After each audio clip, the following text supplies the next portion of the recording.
Welcome back mga YouTube.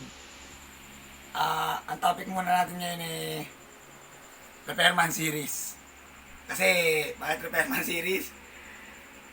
Nasira kasi itong Smart TV kong TCL na 49 inches. Ngayon, ang sira niya, black screen siya pero may power. Tapos may audio. Ibig sabihin, nagpa-power, naririnig mo yung mga tunog, pero wala kang makitang display. Ibig sabihin, walang nagpapaliwanag dun sa LED. Ibig sabihin, LED lamp ang sira. Ito. Okay. Itong gagawin kong to, hindi to sakop ng ano ko Hindi to sakop ng expertise ko. Pero, papakita ko sa inyo ang nagagawa ng may basic knowledge. Kaya nga lagi ko sinasabi sa inyo, importante ang basic. Okay, simulan natin dahil matagal to. Siguro mga hanggang part 2 kasi sa pagbaklas pa lang ito, medyo matagal na eh.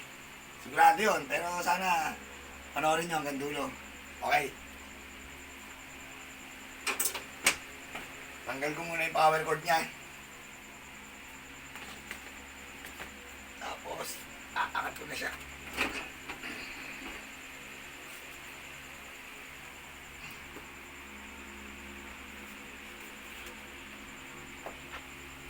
Mahirap dito, malaki kasi.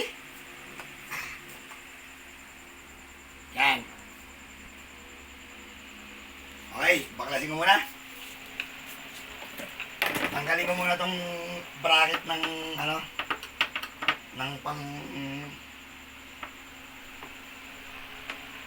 matawag dito.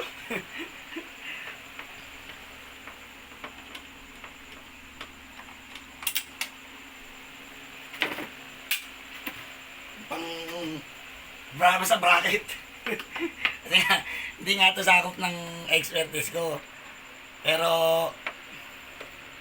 pangalawang smart TV to na aayusin ko. Kasi meron na akong naayos na smart TV. Una-una eh.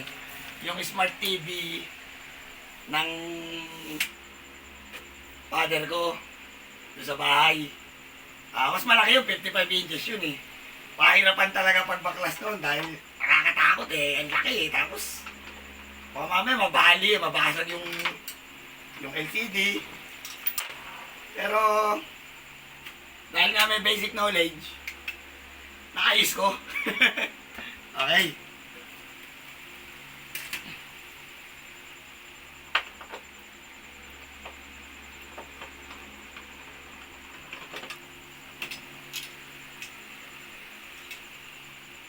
Salansan ko lang yung mga tornilyo para hindi nagkakaligaw-ligaw. Okay. Para yung tornilyo na ito. Ibaran muna natin sa gilid. Pagbaklas pa lang, medyo ano na eh.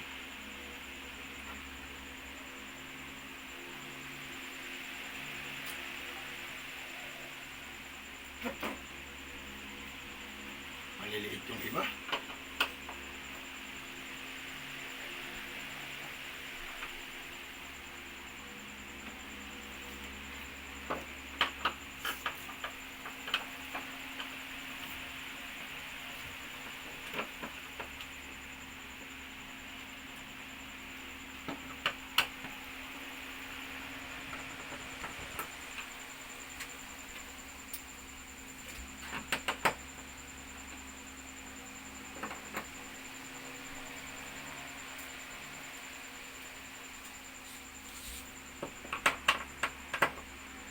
Bali, tistisin nyo lang.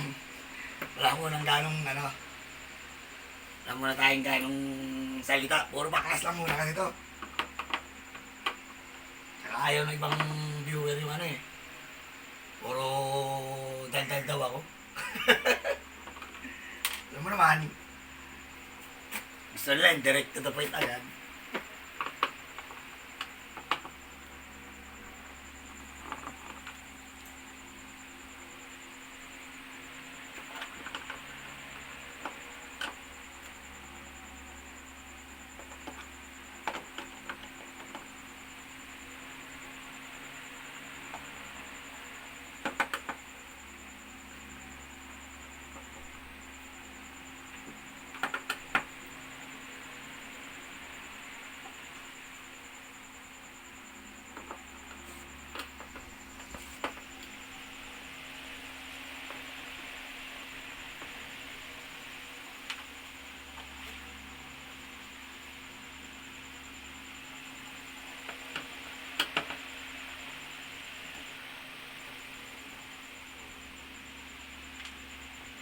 tornilyo nito.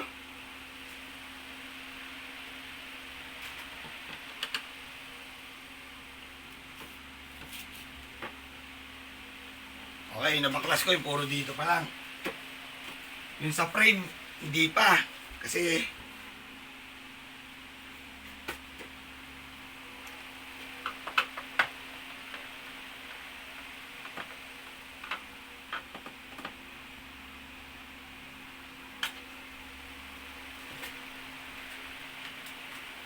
iba yung sukat ng tornilyo.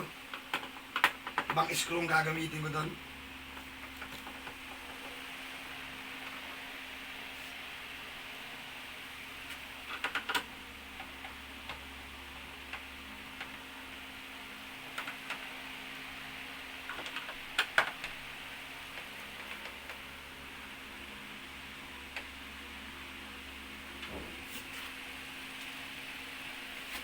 Papalit na tayo ng screw.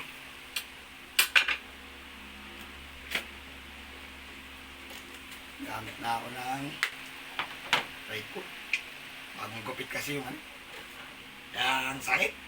Pagka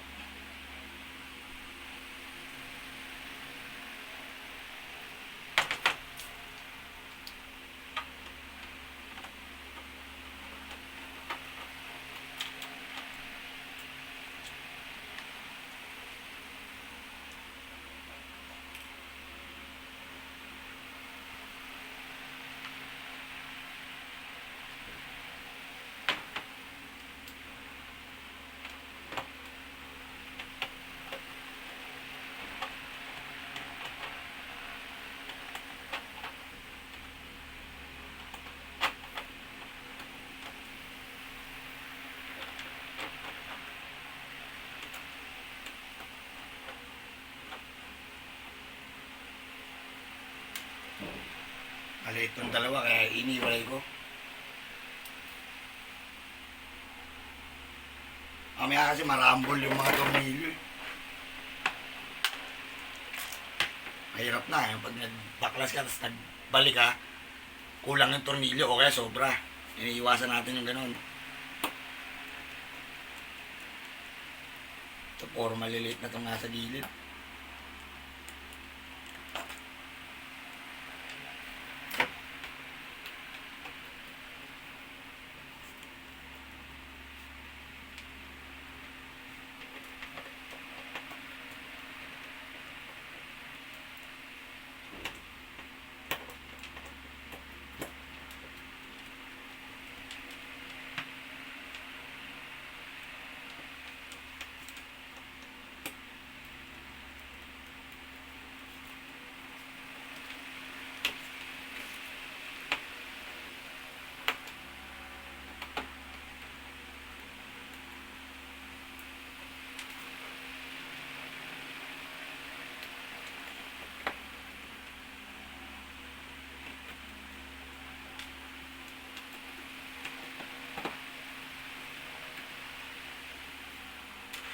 Tanggal pa lang ng mga screw eh.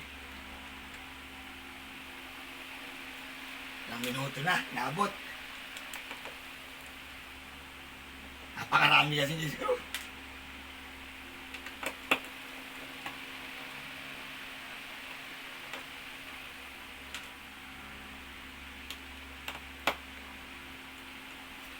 Pero mas gusto ko na itong marami screw. Kesa yung konti lang. Pag konti lang, puro nakalak naman yun. Kakapain mo naman yung mga lakno kung nasan.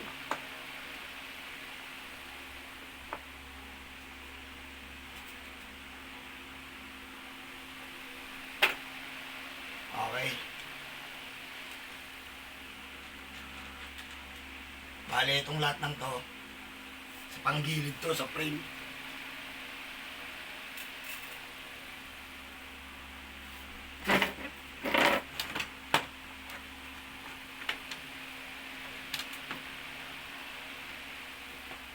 Okay. Bali. Gawin mo ito. Yan. Dito na papasok yung tinatawag na basic knowledge. Sabi mo na to. Ito kasi, para sa on-off to. Ayan o yung mga button na yun, no? Itong cable na to para dyan, tsaka yung speaker. Ayan yung board niya, yung board niyang maliit. Speaker.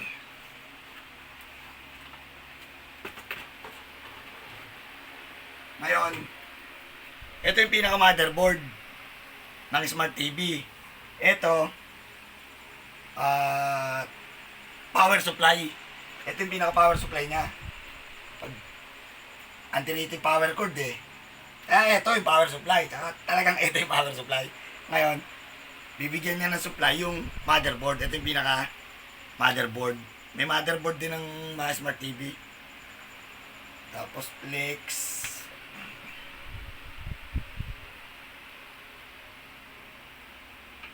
Okay, napakarami ulit tornilyo.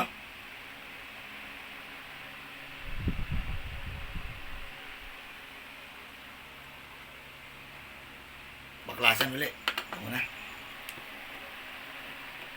Kasi kailangan mabaklas muna natin ng buo to para mapalitan natin yung mga lamp. Yung LED lamp.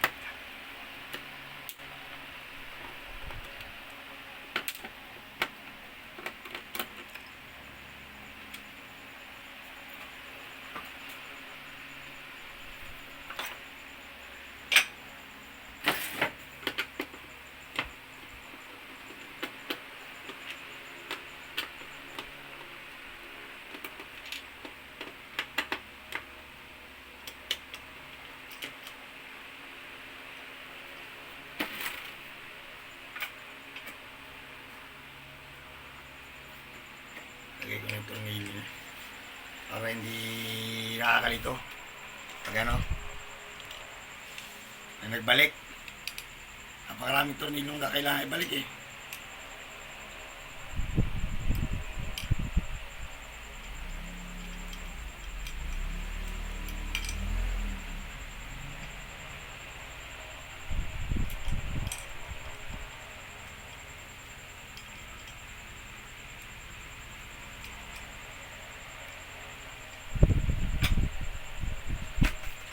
Tapos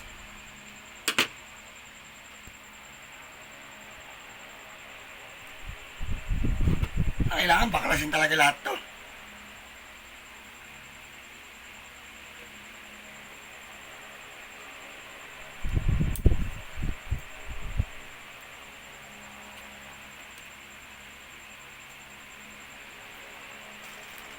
Ito, antena ng wifi to. Kasi para mga ganyan sa laptop eh. Kaya sabi ko sa inyo, kapag may basic knowledge ka sa pagre-repair, kaya mong pumunta sa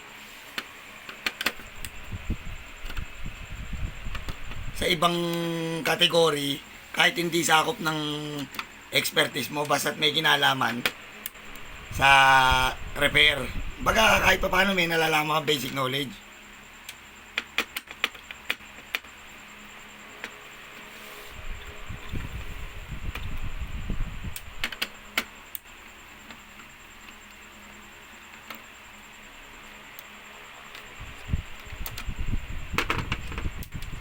Motherboard.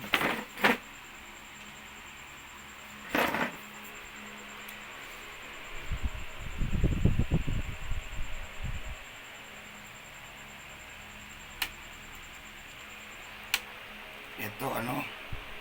Flex.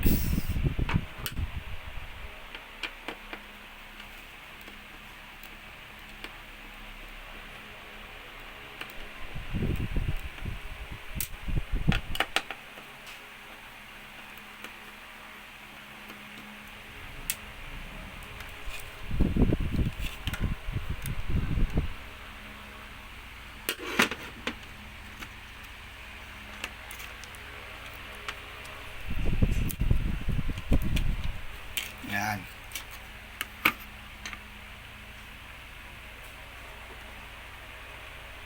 Ito para sa LED to eh.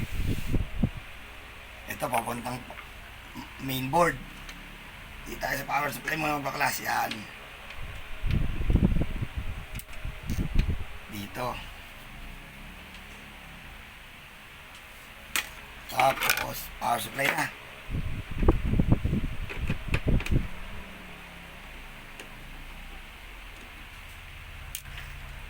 Apat din ang tornilyo.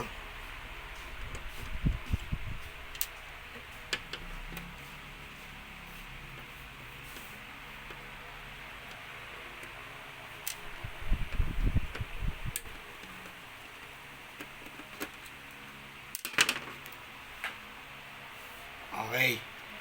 Hindi ko na pinag-iwalay. Para pag ano.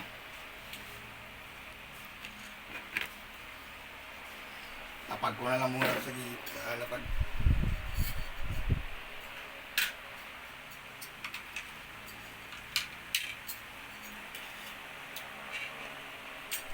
O yung mga basher dyan ha.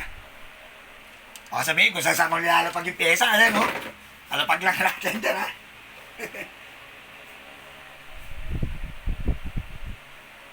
Yung problema kahit saan ko paglalapag yan ha. Motherboard o. O motherboard. Diyan lang kayo sa lapag. Sa lapag lang lahat yan.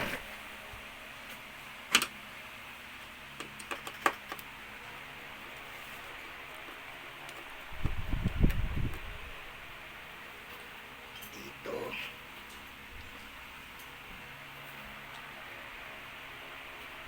Ito pa, milalim.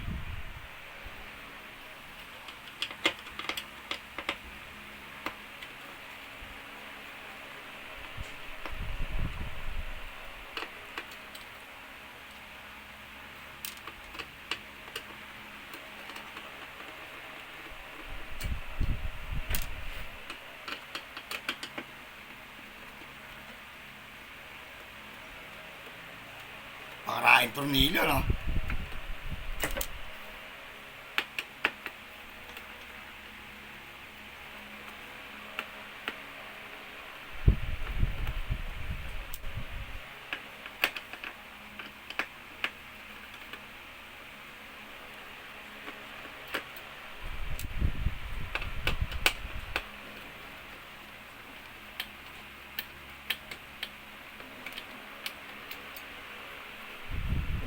May sobrang maliit.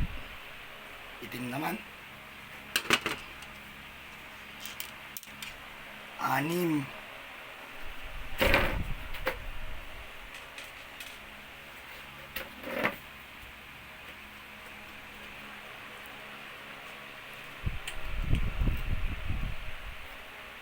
Meron pa dito.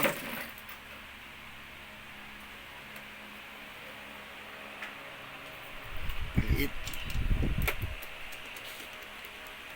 Maliit na puti.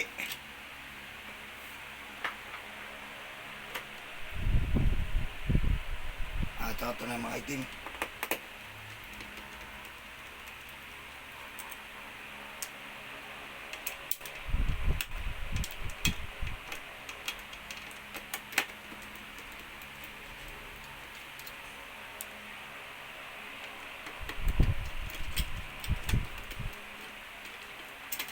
Ayan na, luluwagan na.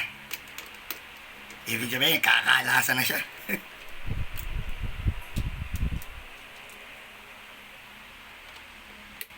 6 din na itim.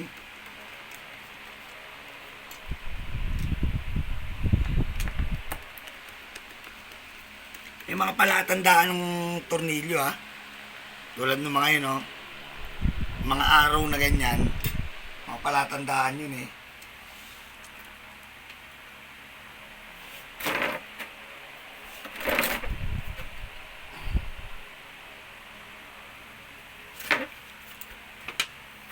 Okay.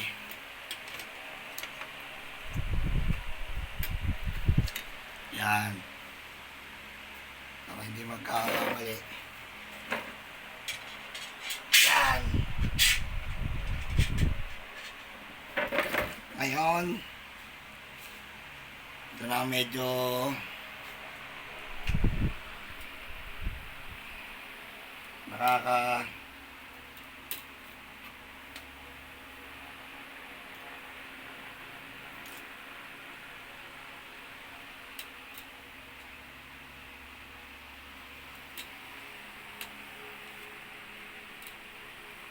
may parting nakakakaba.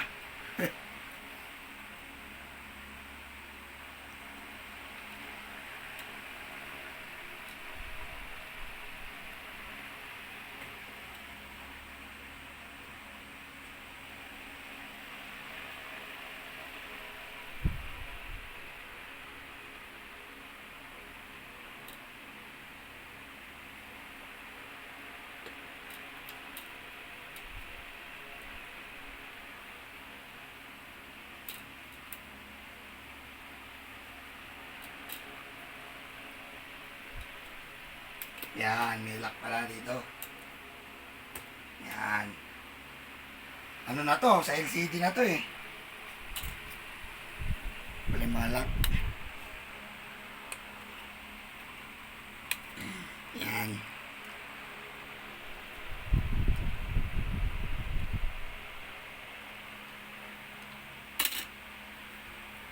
Bali, wala na, kailangan baklasin to.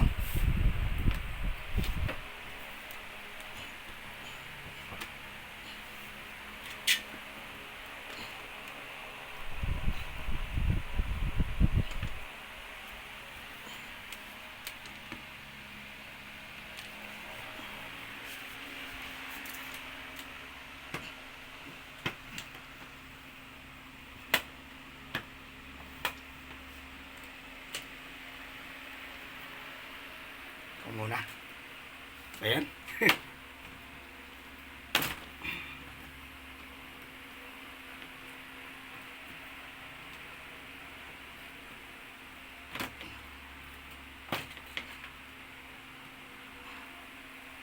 Ito lang LCD. Ayan.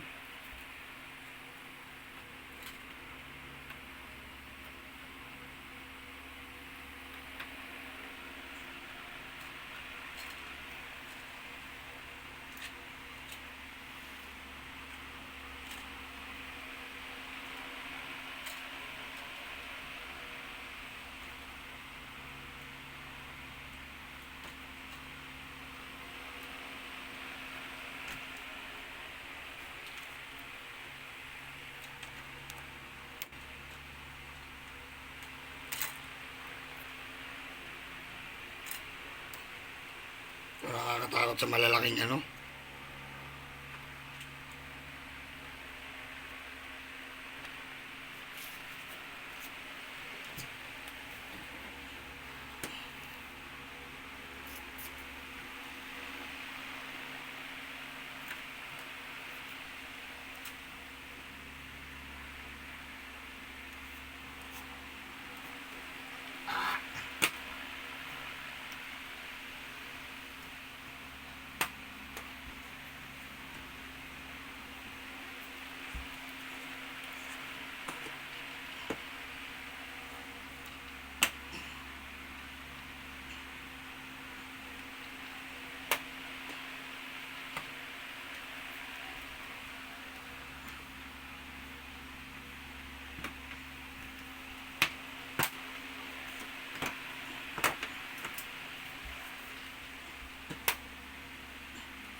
May parang flex din nga sa gilid eh.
Ng kamote. Sana lang eh. Ay, panay pabaklat.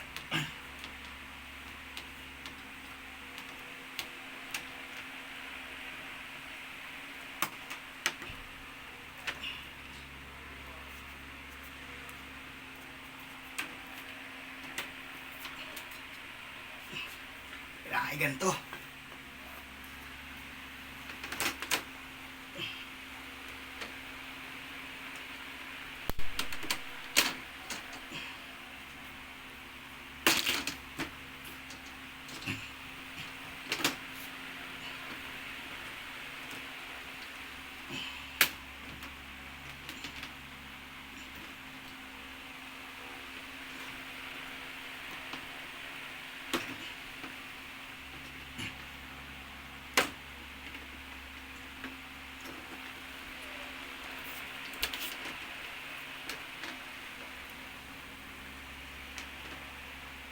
Naiiwan kaya akong tornilyo?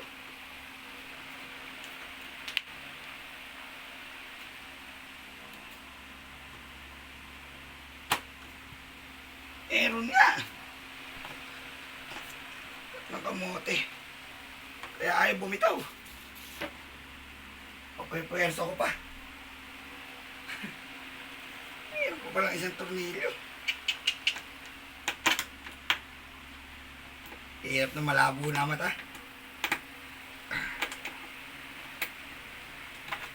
Itataka ko. Itong parting to lang ang ano. Ano? Doon ka nga muna. Ah.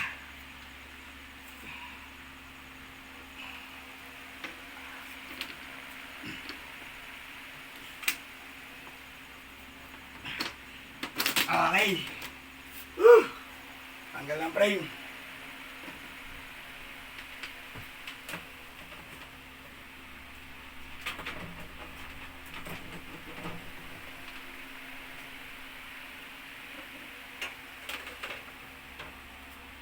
Ngayon, kailangan matanggal tong ano. Itong mga delikado dyan, eh, oh. Mga gilid na yan, oh.